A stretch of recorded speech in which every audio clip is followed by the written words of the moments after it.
Olá, bem-vindo ao canal Um Caminho para a Luz. Eu sou a Valéria Martins e nós vamos trazer a parte 3 e 4 do livro do Graham, A Viagem para Casa, a história do Michael Thomas e os 7 Anjos. Na parte 3, a Dailza Mello Videira vai narrar e na parte 4 sou eu, Valéria Martins. Aproveitem essa história incrível. Terceira parte. A preparação. Começa a viagem.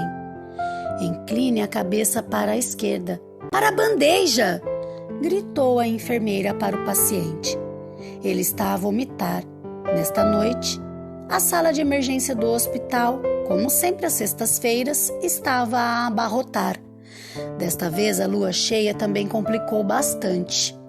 Embora não possuíssem qualquer conhecimento sobre astrologia ou outro assunto metafísico, a maioria dos hospitais tinha o hábito de colocar mais funcionários nas urgências nesta época do mês. Parecia que ocorriam coisas que não aconteciam noutras alturas. A enfermeira correu para fora do quarto para atender outra chamada urgente. "Ele está consciente?" perguntou o vizinho que tinha acompanhado Mike até o hospital. O enfermeiro de bata branco baixou-se para examinar atentamente os olhos de Mike. "Sim, está a acordar. Quando conseguir conversar com ele, não o deixe levantar-se.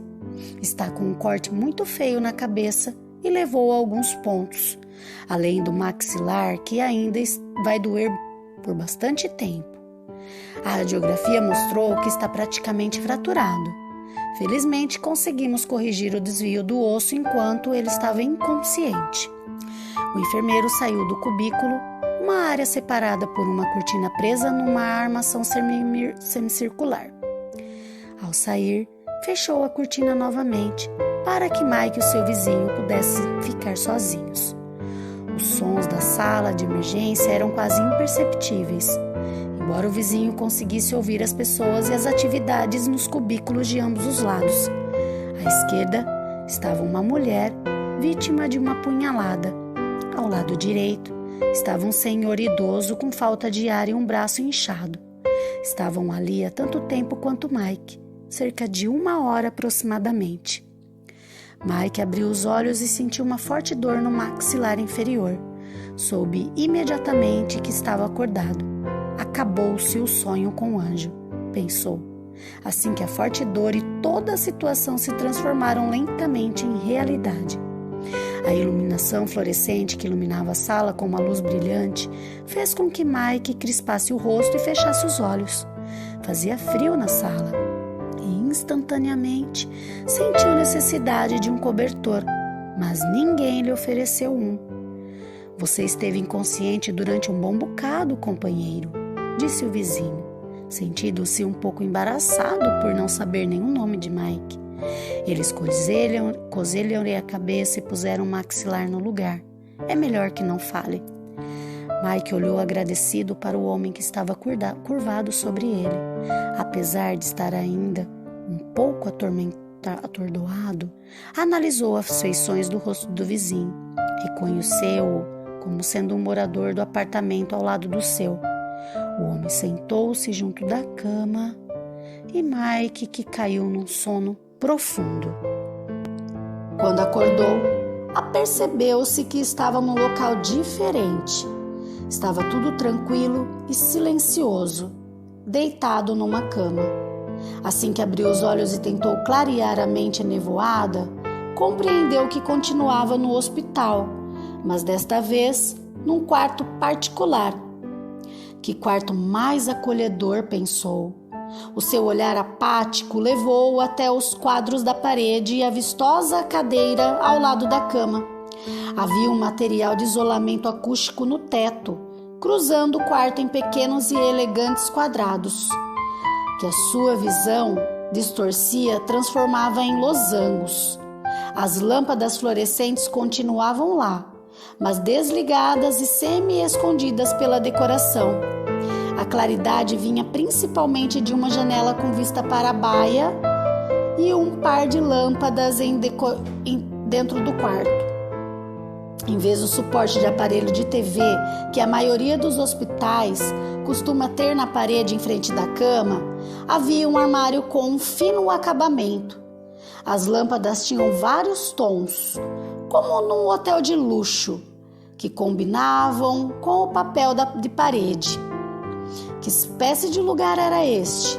Uma residência particular? Mas bastou examinar com mais cuidado para reparar que em vários pontos do quarto havia canalizações de ar-condicionado, gás e eletricidade habituais em todos os hospitais. Mike adivinhou que, atrás dele, tinha diversos equipamentos de diagnóstico. Um deles estava preso ao seu braço com um adesivo e emitia um sinal intermitente e periódico. Aparentemente não havia ninguém por ali. E Mike começou a analisar o que tinha acontecido. Teria sido operado a garganta? Conseguiria falar? Levou a mão bem devagar até a garganta, esperando encontrar ligaduras e até mesmo um aparelho de gesso. Em vez disso, encontrou uma pele macia.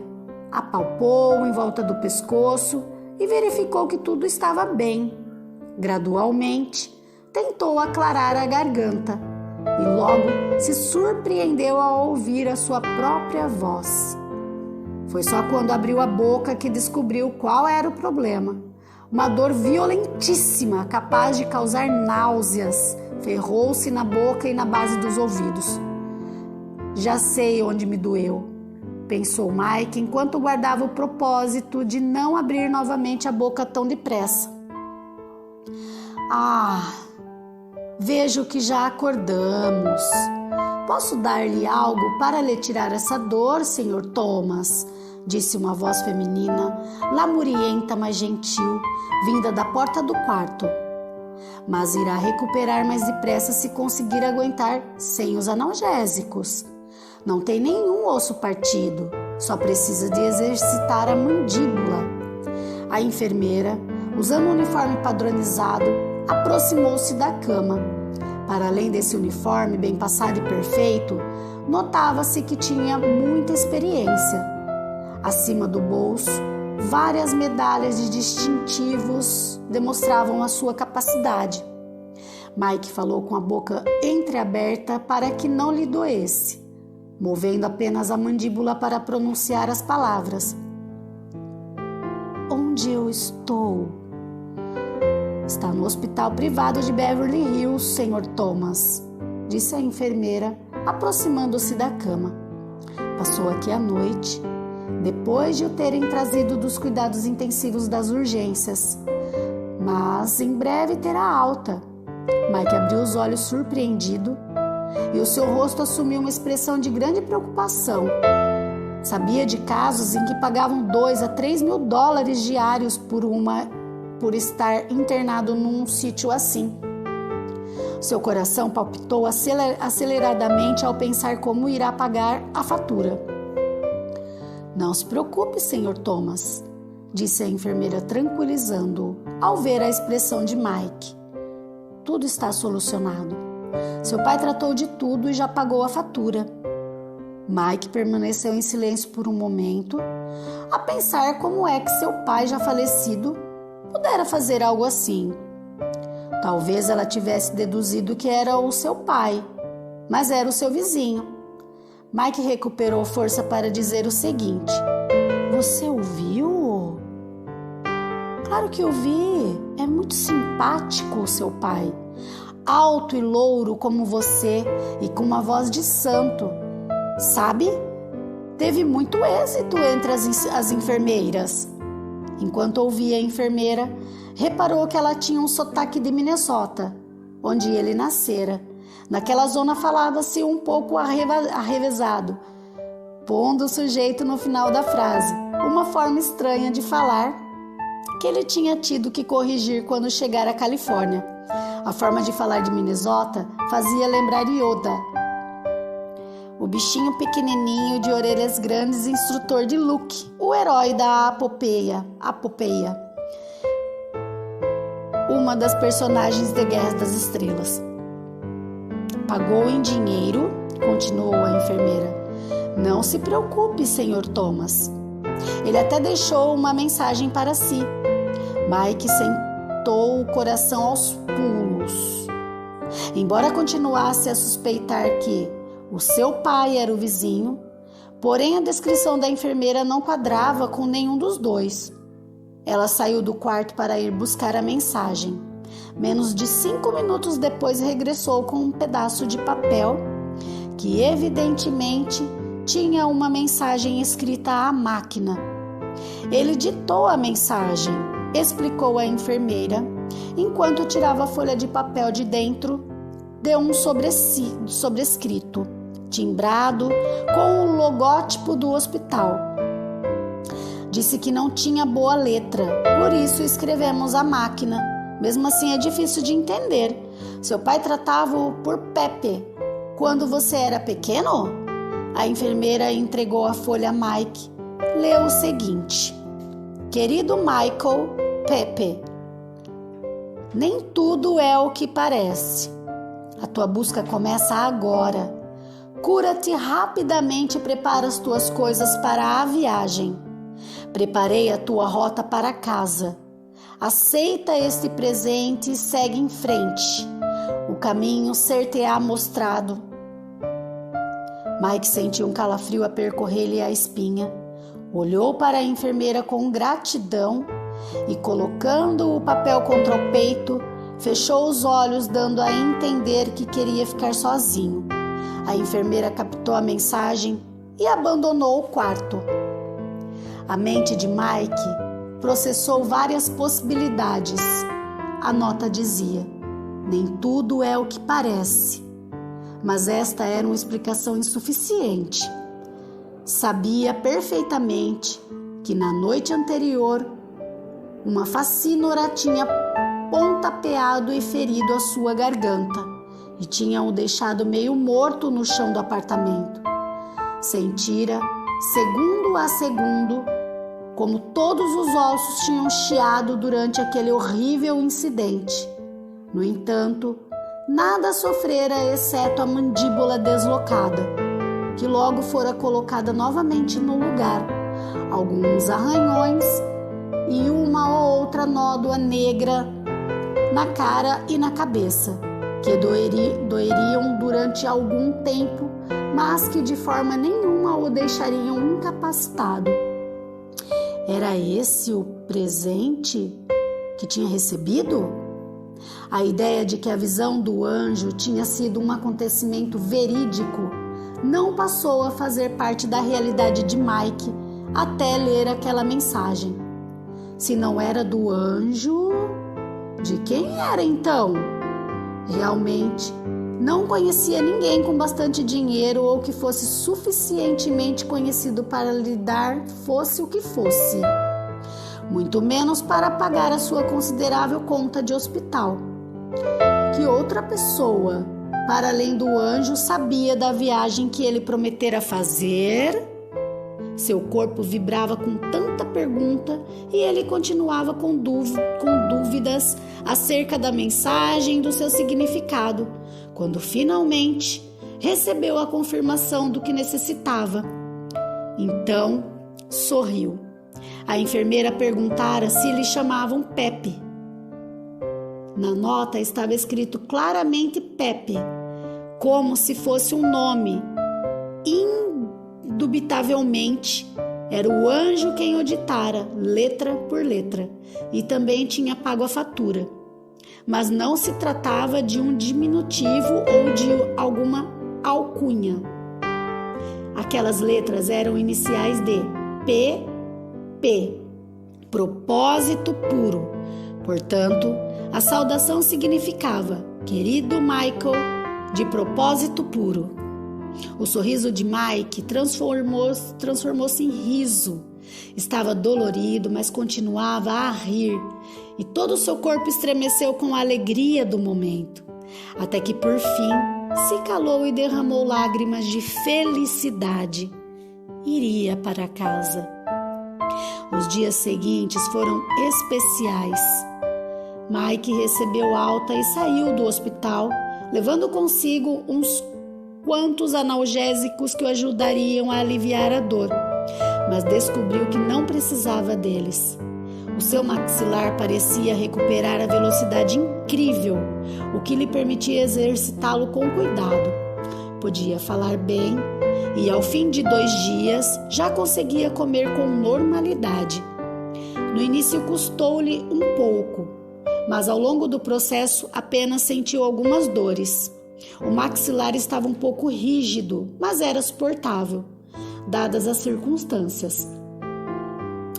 Mike recusou-se a tomar os analgésicos para evitar perder a euforia que sentia ao pensar que iria realizar a sua busca espiritual. Em pouco tempo, os cortes e as nódoas negras foram desaparecendo progressivamente, ainda que se tenha admirado com a rapidez com que tal ocorreu. Renunciou ao seu emprego pelo telefone. Tinha imaginado muitas vezes como o faria, de fato. Saboreou o momento de dar por finalizado o seu vínculo com o trabalho horrível. Depois telefonou ao seu amigo John, explicando-lhe o melhor que pôde, que ia tirar umas longas férias e que possivelmente não regressaria ao escritório. John desejou-lhe muita sorte, mas expressou a preocupação pelas reservas de Mike acerca do que tencionava fazer. "Vamos, pá, a mim podes dizer", disse John em tom persuasivo. "Não direi a ninguém, nem falarei nada. O que é que se está a passar?"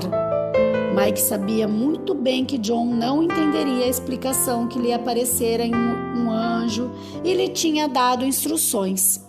Assim, manteve as suas reservas. "Tenho de fazer uma viagem muito especial", disse a John. "Significa muito para mim." E não deu mais explicações. Mike arrumou suas coisas e despediu-se do apartamento. Separou cuidadosamente os seus pertences mais pessoais da roupa e dos eletrodomésticos. Não tinha grande coisa, mas guardou em 2 maletas o que mais gostava: as fotos e alguns livros.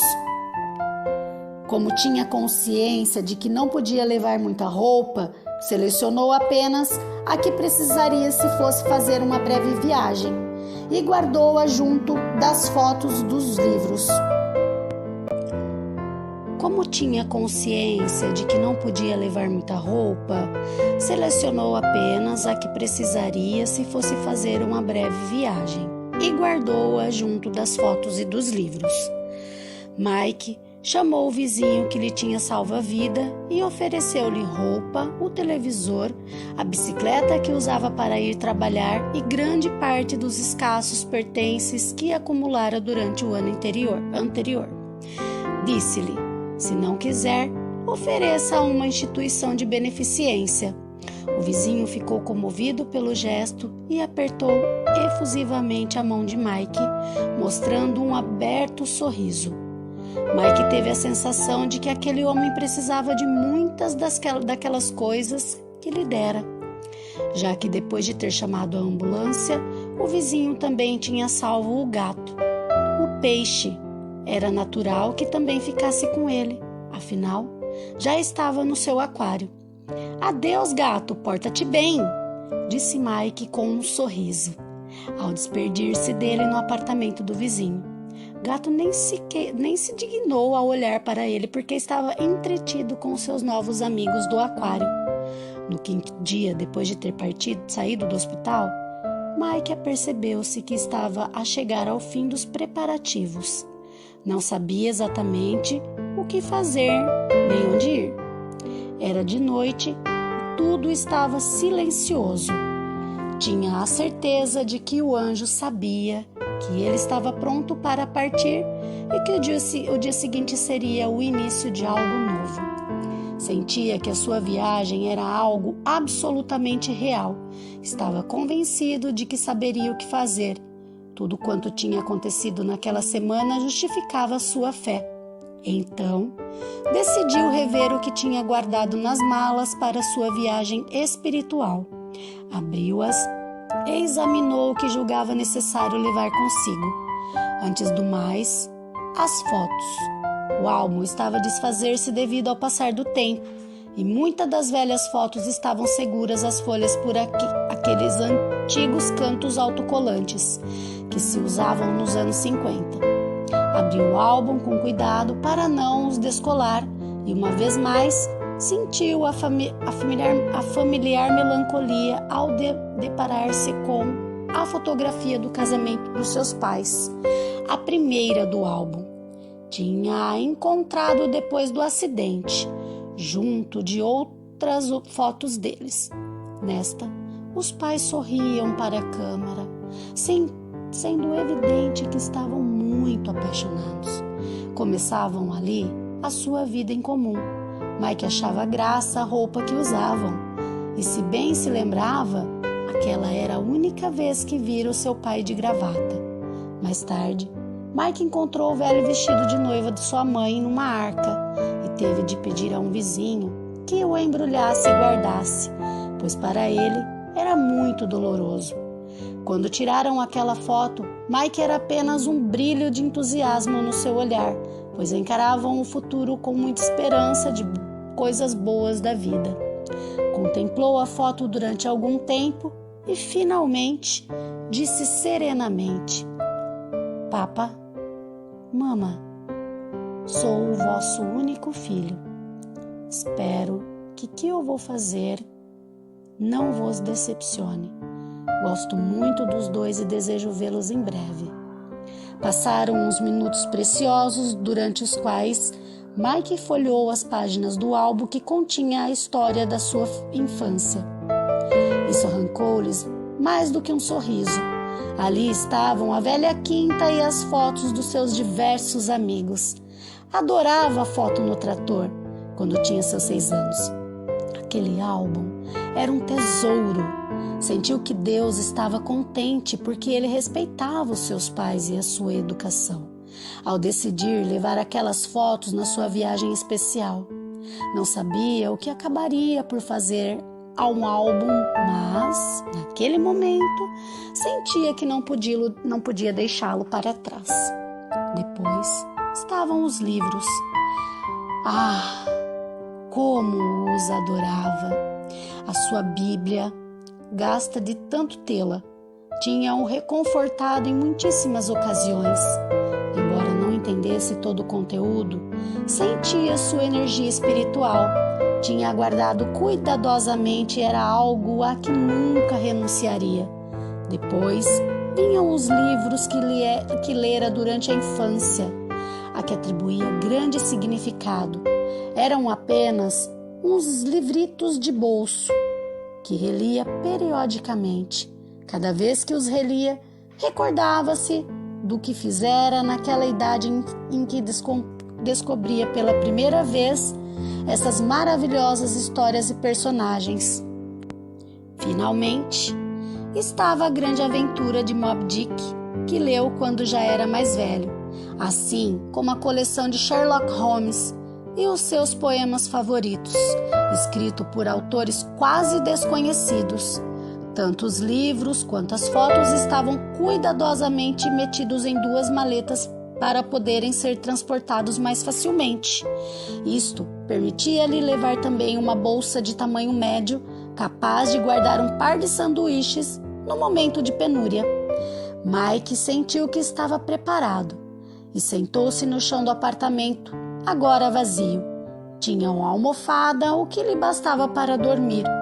Estava preparado para defrontar-se com o dia seguinte. A ansiedade gerada pela ideia de ir iniciar a sua busca espiritual quase o impediu de dormir, pois a sua mente estava repleta das imagens do tudo o que tinha acontecido até o momento, e outras coisas esperavam por emergir da memória. Era provável que no dia seguinte começasse a sua viagem para casa. Parte 4. A primeira casa. O dia seguinte amanheceu um pouco cinzento, mas Mike estava animado. Com os escassos fundos que tinha reservado, permitiu-se tomar um bom pequeno almoço na esplanada de um café local. Sentia-se estranho por estar na rua a essa hora, já que habitualmente estava no escritório, acostumado a trabalhar durante todo o dia e almoçar um sanduíche sentado na frente do escritório. Quando o sol se punha, ainda ele estava no interior do edifício. Quando saiu da cafeteria, com as malas nas mãos e a bolsa pendurada no ombro, Mike perguntou-se que caminho deveria tomar exatamente. Sabia que não podia ir para o oeste, pois rapidamente chegaria ao oceano. Assim, optou por ir para este, pois não tinha alternativa. Mike naturalmente sentia-se muito bem ao iniciar uma viagem baseada na fé, embora desejasse ter um destino mais claro. Se ao menos tivesse algum indício do caminho a tomar, talvez um mapa ou uma indicação da minha posição atual, disse Mike enquanto caminhava devagar para este, atravessando lentamente os subúrbios de Los Angeles até os limites de uns bairros aparentemente intermináveis, e pensou: vou levar semanas para sair daqui. Verdadeiramente não sabia para onde que ia, mas continuou para este. À hora do almoço, sentou-se na beira de uma vala e comeu as sobras que guardara do pequeno almoço. Uma vez mais se perguntou se ia pelo caminho certo. Se estás aí, preciso de ti agora, exclamou Mike em voz alta em direção ao céu. Onde está a porta do caminho? Terás o mapa atualizado. Mike ouviu uma voz familiar que lhe falava ao ouvido. Levantou-se e olhou à sua volta, mas não viu ninguém, mas reconheceu a voz do anjo que tinha conhecido.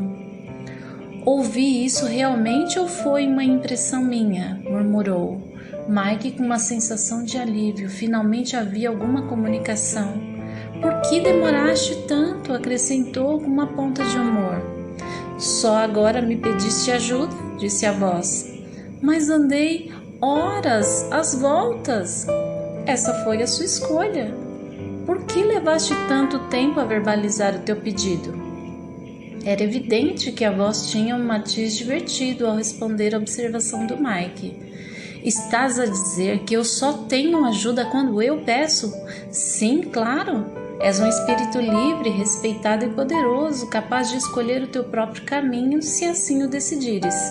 Aliás, é o que tens feito durante toda a sua vida. Nós sempre estivemos aqui, mas só atuamos quando pedes. Parece-te assim tão estranho? Mike sentiu-se momentaneamente irritado com a lógica absoluta das palavras do anjo. Bom, diz-me para onde devo ir. Já passa do meio-dia, levei a manhã toda a adivinhar para onde tenho que ir. Adivinhaste bem, respondeu a voz com ironia implícita. A porta do caminho está precisamente à tua frente. Quer isso dizer que eu ia por bom caminho? Não te surpreendas demasiado por ires na direção correta. Fazes parte do todo, Michael Thomas, de propósito puro. Com a prática, tua intuição será muito eficaz. Hoje estou aqui unicamente para te dar um pouco de orientação. A voz fraquejava. Olha bem à tua frente. Sim, você já está no umbral. Mike estava junto de uma sede que ia dar a um barranco ladeado por fileiras de casa. Eu não vejo nada. Olha outra vez, Michael Thomas. Mike olhou para o arbusto e pouco a pouco foi se apercebendo de que ali estava a silhueta de uma porta. Passava despercebido porque estava completamente camuflada e parecia fazer parte da estrutura total da planta. Mike pensou que era impossível não ver a porta, mesmo querendo não ver. Era tão evidente. Desviou o olhar por um momento e logo voltou a olhar com uma nova percepção. Continuava ali, mas evidente do que antes. O que está a acontecer? Perguntou Mike, consciente de que a sua percepção tinha mudado. Quando as coisas ocultas se tornam óbvias, disse a voz doce, já não podes regressar à ignorância. Agora verás todas as portas com claridade, posto que exprimisse essa intenção. Ainda que Mike não pudesse compreender totalmente o que estava a receber, estava completamente preparado para empreender o principal caminho da sua viagem. A sede deixou de parecer uma porta e de fato converteu-se numa. Mesmo em frente dos seus olhos estava a alterar-se e a definir-se. Isso é um milagre, sussurrou enquanto continuava a observar como a alta sede se transformava numa porta tangível. Recuou um pouco para permitir que o fenômeno dispusesse de suficiente espaço. De fato, não é um milagre, replicou a voz. O que acontece é que o teu propósito espiritual modificou-te um pouco, e as coisas que vibram no teu novo nível entraram simplesmente no teu campo de visão. Isso não é um milagre. Muito simplesmente é assim que funciona. Estás a dizer-me que a minha consciência pode transformar a minha realidade? Semântica. A realidade é a essência de Deus e é constante. A tua consciência humana só revela aquilo que desejas experimentar. À medida que vais mudando, uma parte cada vez maior vai se tornando evidente. Então podes experimentar as numerosas revelações novas e utilizá-las como quiseres. No entanto, não poderás voltar atrás. Mike começava a compreender, mas antes de iniciar o caminho, atravessando a porta que acabava de se revelar ante os seus olhos, ainda queria fazer mais uma pergunta. Sempre tivera tendência para analisar tudo em função da verdade, e isso incluía a doce voz que agora estava a ouvir a sua mente. Pensou um pouco e perguntou o seguinte: disseste que sou uma criatura de livre-arbítrio, então por que não posso voltar para trás se assim o decidir? O que acontece se preferir ignorar a nova realidade e voltar a uma mais simples? Acaso não é isso livre-arbítrio? É a física da espiritualidade que cria um axioma que estabelece que tu jamais poderás regressar a um estado de menor consciência, replicou a voz. No entanto, se escolhes ativamente ir nessa direção, então estás a negar a iluminação que te foi dada e irás desequilibrar-te. Podes, é claro, tentar retroceder. É o teu livre arbítrio, mas é triste que haja humanos que tentem ignorar aquilo que sabe ser a verdade, porque não continuarão a ter, durante muito mais tempo, um índice vibracional dual. Mike não compreendeu completamente a nova informação espiritual que a voz lhe dera. Não bastante receber a resposta à sua pergunta. Sabia que podia dar meia volta e regressar à cidade. A escolha era sua. Mas enquanto estivesse ali, continuaria a ver a porta. Se optasse por ignorá-la, apesar de saber que existia, era provável que se desequilibrasse e, sem dúvida, adoeceria. De algum modo, tudo isso fazia sentido e o seu desejo era avançar e não retroceder. Dessa forma, pegou as maletas e na bolsa e cruzou a porta que significava o início da sua viagem. Esse caminho era um simples carreiro de terras, similar a qualquer caminho de qualquer barranco. Estava emocionado e pôs-se em marcha, deixando para trás rapidamente a porta aberta. Logo de seguida, uma figura esverdeada, sinistra e indefinida deslizou atrás dele, passando também pela porta. Assim que passou, pisou o arbusto que definhou imediatamente. Se Mike não se estivesse adiantado, teria se dado conta da sua presença e do fedor que desprendia. Rapidamente essa figura começou a seguir Mike, mantendo-se fora da sua vista, mas acompanhando o seu passo impetuoso. Como era um espectro astuto e veloz, aquilo seguia Mike, ensombrando o seu ímpeto e a sua alegria com a mesma quantidade de ódio e propósito obscuro. Mike não podia sequer imaginar que aquilo existia. Pouco depois de se ter posto a caminho, o panorama e inclusive a percepção do terreno mudaram ostensivamente. Já não conseguia ver a gigantesca cidade de Los Angeles, nem a enorme quantidade de prédios da área suburbana. De fato, não havia qualquer indício de civilização, como por exemplo postes de telefone, avião e autoestrada. Tomara com entusiasmo aquele caminho não afastado de que se abrira na sua frente e avançara sem pensar, como uma criança que abre os seus presentes de Natal. Então apercebeu-se de que passo a passo ia entrando profundamente em outro mundo. A viagem estava levando a uma realidade que ainda estava longe de apagar e que acabara de experimentar. Mike perguntou-se se não se encontraria num lugar entre a terra e o céu, onde começaria a sua aprendizagem espiritual. Tinha dado como certo de que esse processo não tardaria, o que o prepararia para a honra de regressar ao lar. O caminho, parecido com um carreiro, começou a alargar-se gradualmente até que ficou da largura de uma estrada. Não apresentava qualquer vestígio de pegada e era muito fácil de seguir. Subitamente, Mike olhou à sua volta. O que era aquilo? Os seus olhos captaram uma imagem verde escura que se movia rapidamente e que correu apressadamente para a esquerda, ocultando-se atrás de uma rocha grande e redonda. Deve ser a fauna local, pensou. O caminho que tinha percorrido até agora era um reflexo exato do lugar para onde agora se dirigia. Uma estrada larga que se escondia e voltava a aparecer, desaparecendo no horizonte, colina após colina. O caminho percorrido desenrolava-se num campo exuberante e magnífico, cheio de árvores, prados verdes, florestas entre as rochas. As flores salpicavam a paisagem como infinitos pontos de cor luminescente, situados exatamente nos lugares precisos daquele tapete de natureza. Mike parou para descansar. Não trazia relógio, mas ao observar na posição do sol, calculou que seria a hora de almoço. Sentou-se à beira do caminho e comeu os restos do substancial pequeno almoço que guardava para a próxima fome. Olhou à sua volta e apercebeu-se da tranquilidade.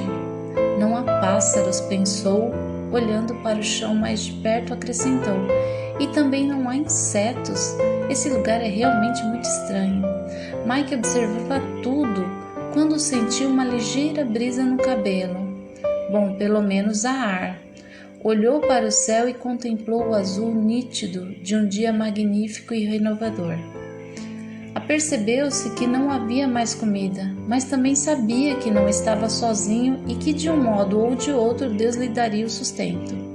Recordou a história de Moisés no deserto, o qual tinha percorrido durante 40 anos, juntamente com as tribos de Israel. Recordou que esses nômades receberam alimento do céu e refletiu sobre essa história, perguntando-se se seria verdadeira, e pensou: todas aquelas famílias que seguiram Moisés tinham adolescentes refilões tal como temos hoje, e imaginava-os queixarem-se aos seus respectivos pais. E já é a 8ª vez que estamos na mesma rocha desde que nascemos. Por que confiam nesse tipo, esse tal de Moisés? O homem só nos faz andar em círculo. Ele não pode ser assim tão sabedor. Será que ainda não perceberam isso? E riu-se enquanto imaginava a cena. Então perguntou-se se dentro de em pouco veria essa rocha que também lhe indicaria que estava a andar em círculo. Não tinha a menor ideia para onde se dirigia, tal como os israelitas no deserto, e também não tinha o que comer. A semelhança entre ambas as situações ainda lhe deu mais vontade de rir. Talvez porque o riso tivesse sido respeitado ou simplesmente porque se tratava do momento propício. A verdade é que ao sair da curva seguinte do caminho da terra, Mike viu-a. Era a primeira casa de cor azul brilhante, pensou. Céus! Se Frank Lloyd Wright visse isso, daria um grito, e rindo-se para dentro acrescentou: espero não ter sido irreverente. A verdade, porém, é que nunca tinha visto uma casa azul. O caminho levava diretamente à porta, e assim soube e reconheceu que estava diante da sua primeira passagem. Além disso, era evidente que não havia qualquer outra edificação aos arredores. À medida que Mike se aproximava da pequena casa de campo, pôde apreciar que a sua cor era azul metálico e que do seu interior saía uma luz difusa. Enquanto percorria o caminho até a porta, reparou num pequeno sinal que identificava a casa como Casa dos Mapas. Reconheceu de imediato que era isso precisamente que tinha pedido. Talvez o resto da viagem não tivesse tantas incertezas. Um mapa atualizado podia ser um instrumento valioso nessa estranha terra. A porta da casa abriu-se subitamente para dar passagem a uma criatura alta e bonita, de uma cor azul que se harmonizava perfeitamente com o azul da casa. Era evidentemente uma entidade angélica, pois tal como o anjo da visão, ultrapassava a realidade e era maior do que um ser humano. A sua presença enchia o ar de uma sensação de esplendor e de uma essência floral. Uma vez mais, Michael conseguia aperceber-se da fragrância que emanava da entidade. Então, esse grande ser azul postou-lhe na frente. Bem-vindo, Michael Thomas de Propósito Puro. Estávamos à sua espera. Diferentemente do anjo da visão, a cara desse ser era perfeitamente visível e Mike pôde ver nela uma sensação de bem-estar e de alegria que parecia ser contínua, dissesse o que dissesse. Sentiu-se agradado pela sua companhia e mostrou-se respeitoso perante a situação e saudou o anjo. Bem-vindo tu também, grande ser azul. Mike engoliu em seco. E se o anjo não gostasse que lhe chamasse assim? E se a sua cor azulada fosse somente um produto da mente humana e ele de fato não fosse azul? Talvez até nem goste da cor. Mike suspirou ante a lista de e se que estava a passar pela sua mente humana. Sou azul para todos os seres, Michael Thomas de Propósito Puro, disse pensativo o anjo. E aceito as tuas boas-vindas com alegria. Por favor, entra na casa dos mapas e prepara-te para passares a noite aqui. Dessa vez, Mike alegrou-se por o anjo ter lido seus pensamentos, ou mais do que lê-los, podia senti-los, tal como lhe tinha dito o anjo da visão. Em qualquer caso, alegrou-se por não ter ofendido o guardião da primeira casa. Mike e o anjo, duas entidades diferentes reunidas, entraram na Casa Azul, mas enquanto a porta se fechava atrás dele, dois olhos descomunais, penetrantes, coléricos e vermelhos vivos que se espiavam atentamente um pouco para a esquerda da entrada da casa demonstravam estar muito alerta. Não se cansavam e eram muito pacientes e silenciosos. Não se mexiam nem pestanejariam até verem que Michael Thomas estava pronto para recomeçar a sua viagem. Ao entrar em casa, assombrou-se com o que viu. O interior da estrutura era imenso, parecia interminável, ainda que o seu exterior fosse modesto e humilde. Lembrou-se de que o anjo da visão lhe dissera que as coisas podiam não ser o que pareciam, e era evidente que isso fazia parte da nova e estranha realidade da sua consciência, e que fez conjectura acerca de esta nova percepção. Teria um significado mais amplo? Seguindo o anjo, Mike percebeu os amplos vestíbulos da Casa dos Mapas. O interior lembrava o de uma biblioteca de primeira categoria, parecida com algumas das ilustres bibliotecas europeias, onde estão classificados importantes livros históricos de todos os tipos. No entanto, em lugar de estante com livros, haviam dezenas de milhares de cubículos, cada um dos quais parecia conter algo que Mike identificou como pergaminhos. As paredes pareciam não ter fim e haviam cubículos em ambos os lados de cada vestíbulo que ia cruzando, com vários andares de altura. Embora não pudessem ver de perto os cubículos, era possível que contivessem mapas, já que o nome da casa assim o indicava. Mas por que haviam tantos? O percurso pelas gigantescas salas parecia não ter fim. Pelo caminho não se encontrou qualquer ser vivo. "Está sozinhos?" perguntou. O anjo voltou-se para ele, sorriu e disse: "Depende do que queres dizer com esses sozinhos. Estar a ver os contratos que cada ser humano estabelece com o planeta?" Dito isso, continuou a andar com naturalidade. Mike parou e olhou à sua volta, reagindo com assombros ao que o anjo acabara de lhe dizer. A distância entre eles aumentou, dado que o anjo continuou a andar. Ao ver que Mike não o seguia, parou, voltou-se e esperou pacientemente sem dizer nada. Mike viu as escadas apoiadas contra enormes paredes com vários andares, cheia de intermináveis cubículos de madeira que continham pergaminhos, uns ao lado dos outros. O anjo tinha lhe chamado contratos, mas o que significava tudo aquilo? "Não percebi nada do que me disseste", exclamou Mike enquanto alcançava o anjo. "Antes de terminares a tua viagem, compreenderás", respondeu o anjo com uma voz reconfortante. "Aqui não há nada que seja aterrorador, Michael. Tudo está em ordem. A tua visita era esperada e respeitamo-las. O teu propósito é puro e todos nós podemos constatar isso. Relaxa e desfruta do nosso amor." As palavras do ente azul impressionaram Mike verdadeiramente. Ninguém em todo o universo poderia dizer algo melhor do que ele acabara de ouvir. Começara Mike a sentir com maior intensidade. O anjo da visão tinha lhe dado um pouco das mesmas vibrações amorosas, mas agora estava a sentir uma reação emocional que superava qualquer outra que já experimentara.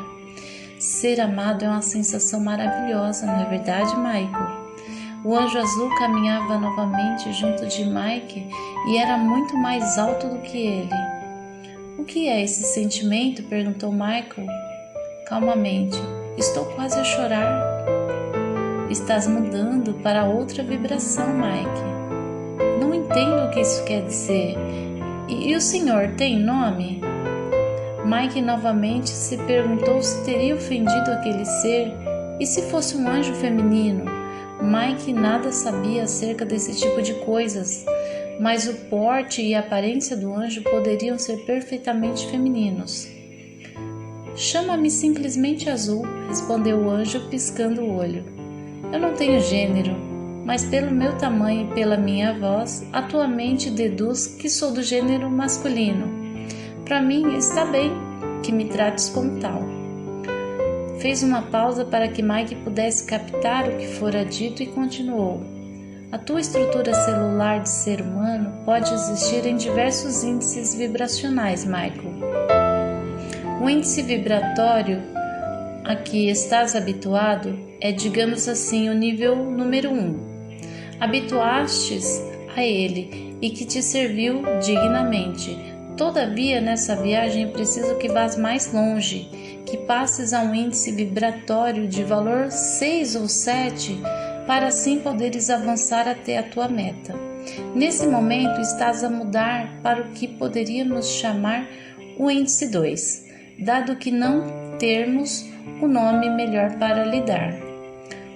Como já te disse, cada índice vibratório implica uma maior consciência da verdadeira realidade de Deus. O que está a sentir agora é a consciência do amor. O amor é tangível, Michael, tem propriedades físicas e é poderoso.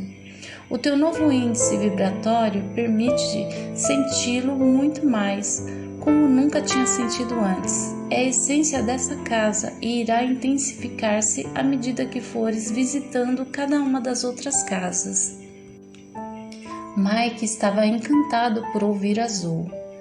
Esta fora a explicação mais longa e também a mais clara que tinha recebido até aquele momento. És um mestre? Perguntou.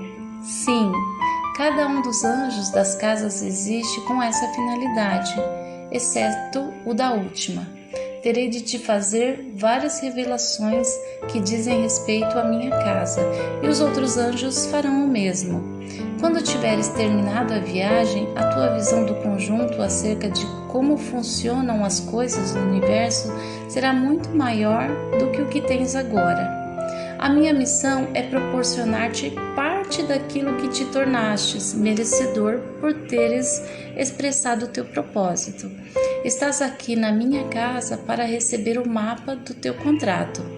Amanhã cedo, antes que tu prossigas o teu caminho, mostrar-te-ei e responderei algumas perguntas. É muito importante que essa casa seja a primeira, porque te ajudará a tua viagem. De momento, convido-o de que desfrutes dos nossos presentes, que consistem em sustento e descanso. De novo, Mike seguiu o anjo, a quem começava a sentir como se fosse um velho amigo, ainda que muito azul. Entraram no bonito jardim interior, onde todos os frutos e vegetais, todos os canteiros e hortas eram cultivados utilizando uma meticulosa agricultura. A luz, tal como em todas as outras salas, estava a jorros pelas clarabóias do teto, enchendo cada zona de uma essência exterior natural. Mike também podia detectar o cheiro do pão cozendo no forno, que provinha de outra zona do imóvel. Quem se carrega da manutenção dessa casa? Perguntou Mike. Só te vejo a ti aqui. Tu comes? Cada casa tem espaços como esse, Michael.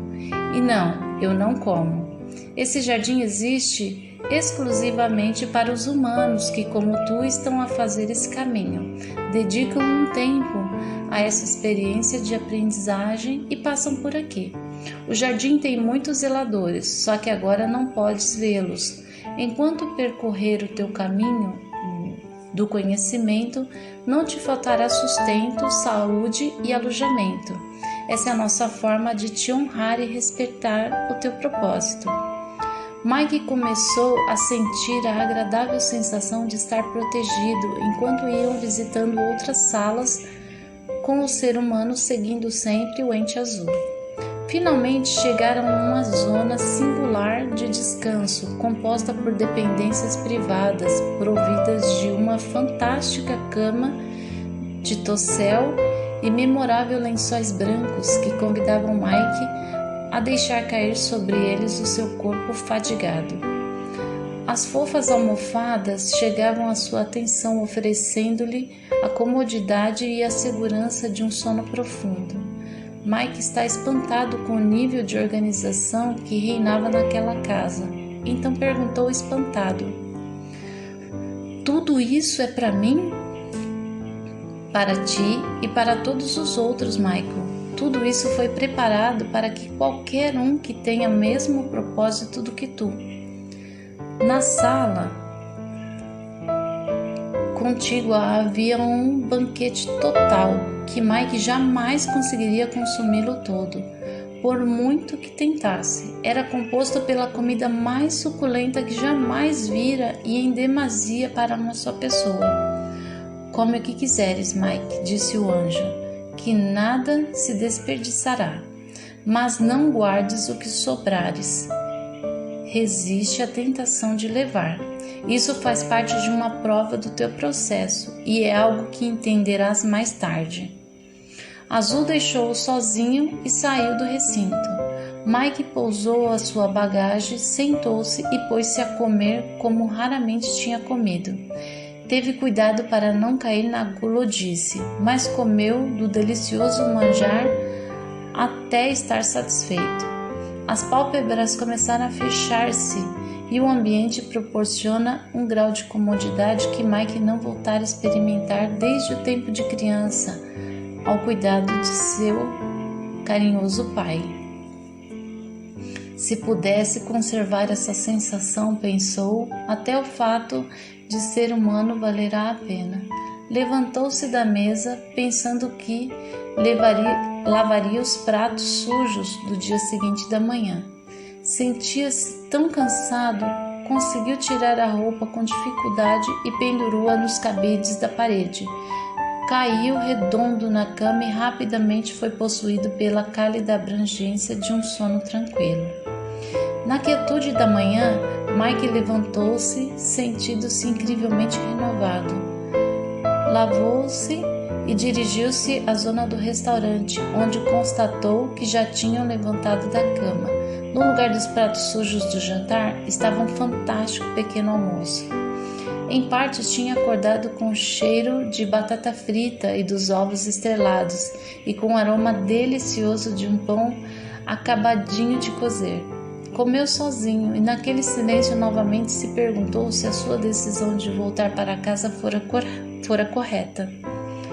Será um erro querer sair da experiência terrena? O que acontecerá àqueles que deixarem para trás? Eles não teriam a capacidade de experimentar os níveis de progresso vibratório que ele podia atingir. Seria justo? Começou a ser invadido por um sentimento de melancolia ao pensar nos seus amigos e nos seus companheiros de trabalho.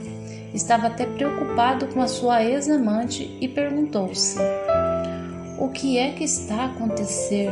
Começo a sentir empatia com toda a gente. Isso não costumava acontecer-me. É verdadeiramente doloroso. Começo a lamentar o fato de possuir algo que os outros não têm. Quer isso dizer que estou errado? Deveria voltar atrás? Subitamente Azul apareceu do umbral da porta e disse: é inevitável que te faças essa pergunta, Michael. Uma vez mais o anjo sintonizara com os sentimentos de Mike. Embora sobressaltado, Mike adorou ver o Azul e deu-lhe as boas-vindas com um aceno de cabeça e disse: fala-me dessas coisas, Azul. Com toda honestidade preciso de orientação. Começo a questionar se fiz o que deveria ter feito. O trabalho do espírito é maravilhoso, Michael Thomas de propósito puro, disse o Azul. E o postulado da iluminação é esse. Primeiro, ocupa-te de ti mesmo, e a dignidade da tua viagem será transmitida àqueles que te rodeiam de uma maneira sincrônica, dado que o propósito de uma pessoa sempre afeta muitas outras. Uma vez mais, tenho dificuldades em compreender totalmente o que dizes, Azul, replicou Mike confuso. Ainda que não o compreendas nesse momento, Michael, as tuas ações afetarão os outros, dando-lhes a oportunidade para tomarem as suas próprias decisões. Não teriam essas opções se tu não tivesses decidido estar aqui agora. Confia na verdade dessas coisas e não te recrimines. Mike sentiu que o seu espírito se libertava de um grande peso. Embora Azul não tivesse conseguido que ele compreendesse por que as coisas funcionavam espiritualmente, a afirmação do anjo chegava-lhe e isso fazia com que se sentisse com mais determinação para seguir em frente. Então recolheu os seus pertences e saiu do restaurante privado e da zona de dormitórios. Entrou no enorme vestíbulo que desembocava da porta pela qual passara no dia anterior, vindo do exterior. Azul caminhava lentamente atrás dele, enquanto Mike se maravilhava com a imensidade de tudo que rodeava. O anjo não disse nada quando reparou que a sua bolsa mostrava umas protubulências. Sabiam que eram pães e bolo. Onde vamos? Perguntou Mike. Siga nessa direção. Sabia que tinha de receber o seu próprio mapa e queria que Azul o levasse até ele, mas Azul disse: espera aqui. Os dois passaram no centro de um enorme vestíbulo azul profusamente adornado. Azul dirigia-se em silêncio para uma parede afastada perto de uma escada e disse: chega aqui, Mike. Mike obedeceu e, num ápice, Azul fê-lo subir a escada até o cubículo específico onde se encontrava o seu mapa. À medida que ia subindo, agarrado ao corrimão, notou que havia um nome escrito em cada cubículo embutido na parede. Na verdade, haviam 2 nomes em cada compartilhamento. Um deles parecia escrito em caracteres árabes e outro em caracteres romanos. Em lugar de estarem ordenados alfabeticamente, esses cubículos estavam dispostos segundo um sistema que Mike desconhecia, mas que sem dúvida era familiar a Azul. Este tinha lhe dito exatamente onde procurar, e agora Mike estava a uma curta distância do compartilhamento que Azul lhe indicara. Finalmente viu.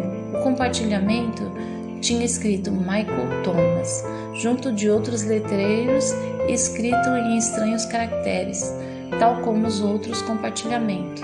Mike pensou, provavelmente estão escritos na linguagem angélica. Tinham-lhe dado as seguintes instruções: não olhar para o que está à sua volta, tirará o pergaminho do compartilhamento correspondente e descer para o examinar. Mike acabava de o tirar do cubículo e começava a descer a escada quando seus olhos se fixaram noutro de nomes. Sentiu que o seu coração parara. Os nomes dos seus pais também estavam ali. A disposição dos pergaminhos era em grupos familiares. Era nisso que consistia o sistema espiritual utilizado no enorme vestíbulo. Mike sabia que estava absolutamente proibido de tocar no pergaminho de outra pessoa. No entanto, ficou ali por uns momentos para examinar alguns dos nomes que não faziam sentido para ele. Por que estão esses outros nomes juntos dos da minha família? Michael, chamou Azul de baixo. Vou já, senhor, respondeu um tímido Mike. Azul sabia o que ele estava a pensar, mas Mike não queria formular um tipo de pergunta capaz de romper o protocolo daquele lugar sagrado. Pensativamente desceu a longa escada azul e entregou o pergaminho a Azul. Este olhou para Mike durante um bom bocado e na sua firme expressão não havia segredos. Transmitia sua gratidão por esse ter respeitado a sacralidade do sistema. Mike sentiu que o amor de Deus inundava todo o seu ser e ambos sorriam amplamente em face daquela comunicação sem palavras. Mike começava a sentir que as palavras já não eram necessárias. Era como e conseguia comunicar a Azul tudo quanto quisesse, sem emitir qualquer som. E pensou, isso é estranho. Não tão estranho como aquilo que irás ver em breve, disse Azul em resposta aos seus pensamentos. Caramba, aqui não tenho hipóteses, pensou Mike. Azul ignorou esse último pensamento. Colocou o pergaminho sobre uma mesa e virou-se para Mike. Michael Thomas, de propósito puro, disse formalmente: esse é o mapa da sua vida. De uma forma ou de outra, levá-los-á contigo a partir de agora. É-te dado com muito amor e é uma das coisas mais valiosas que jamais possuirás.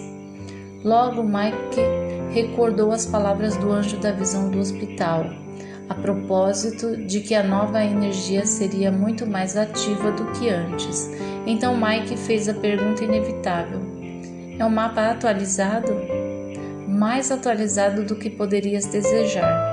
Foi a fantástica resposta do alto ser de cor azul.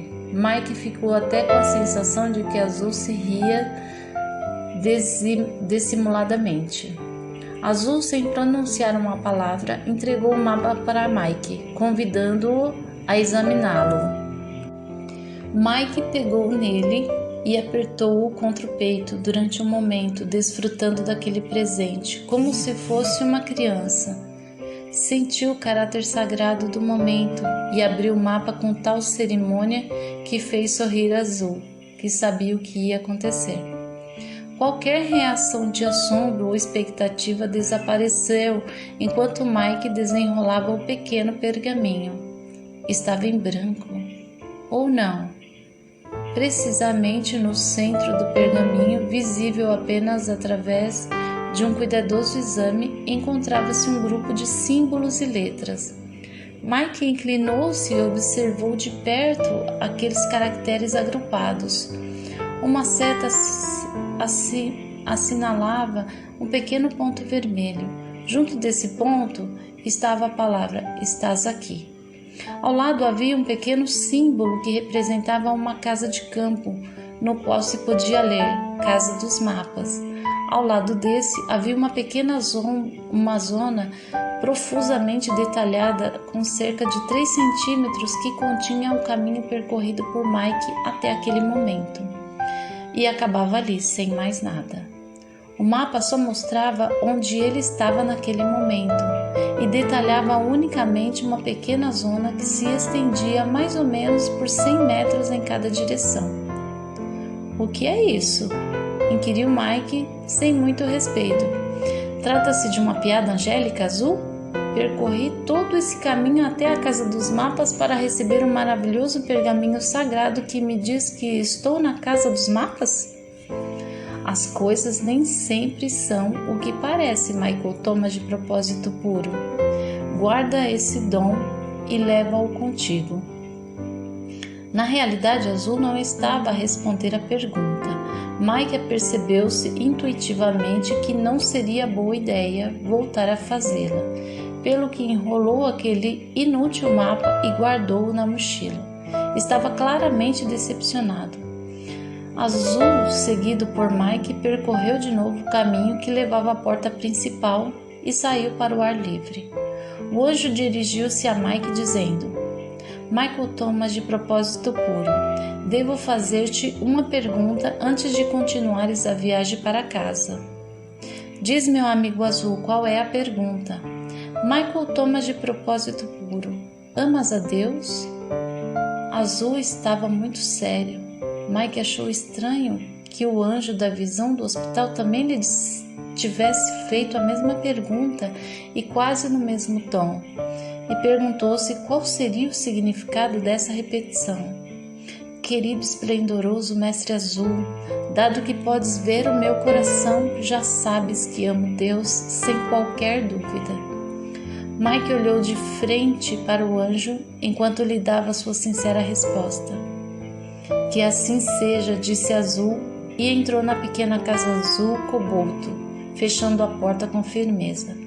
Mike tinha uma sensação de repentina desconexão e perguntou-se: "Esta gente alguma vez dirá adeus? Será?" O tempo estava agradável e aromático. Mike pegou da sua bagagem e na bolsa com víveres, entre os quais estavam os bolos e os pães que tinha guardado da Casa Azul, e meteu pelo caminho de terra, numa direção que sabia que a conduziria a outra casa de aprendizagem. Começou a relembrar a lista de todos os elementos humorísticos que fazia parte dos acontecimentos ocorridos na Casa dos Mapas e pensou: "Imagina, um mapa que só te diz onde estás nesse precioso momento. Que inutilidade! É evidente que já sei onde eu estou. Que lugar mais estranho é esse? Onde é que eu estou?" Eco dos rios soaram nas colinas enquanto Michael Thomas, de propósito puro, fazia participar da alegria da sua situação as árvores e as rochas à medida que prosseguia sua viagem para casa. Os seus risos também chegaram às orelhas verdes cobertas de verrugas do ente tenebroso que o seguia, somente a 200 metros de distância. Mike não tinha a menor ideia de que a dita forma obscura tinha esperado pacientemente que ele retomasse o caminho, e uma vez mais estava a seguir os seus passos. O ente não projetava alegria, somente a determinação de que Michael Thomas jamais chegaria à última casa. Já tinha concebido a sua estratégia, que consistia em reduzir a distância entre ele e Michael Thomas de propósito puro.